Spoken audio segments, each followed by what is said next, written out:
tapos chill ride lang ang biyahe. Magkakape tapos kakain ng sarap. Hahanap lang ng spot, damahin mo lang ang sunset. Alright, welcome back guys to another video, and andito na naman po ang inyong pinakapaboritong introvert na nagdi-DIY ng mga motor na repo. Okay? So, ito nga, yung isang unit na nakuha natin together nung Euro 125 na nakuha natin nung nakaraan.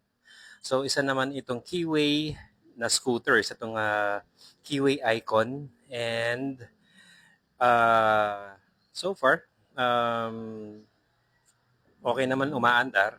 Okay, may battery siya, tapos umaandar siya, okay naman yung takbo niya.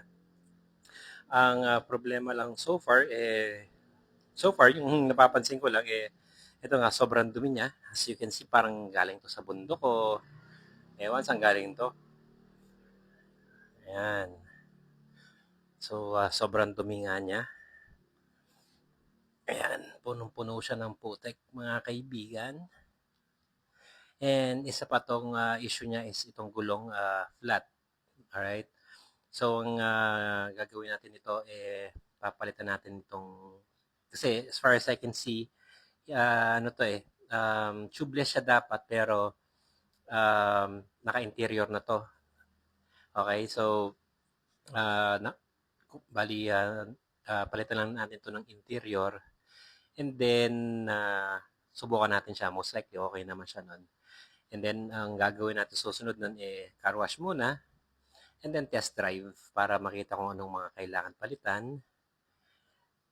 So, yan muna so far para sa ating scooter na to. Ayan, isa siyang Keyway.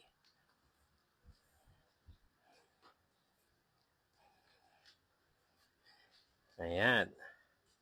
So far naman, pag tinatest drive ko or pinatakbo ko nung nakaraan, hindi ko pinatakbo na, pinaandar ko lang, pinaandar ko lang, okay naman yung takbo niya, okay naman yung andar niya. Anong pinagsasasabi ko? Anyway, so yun na nga, for now, ito na lang muna siguro yung update natin para sa unit natin na to.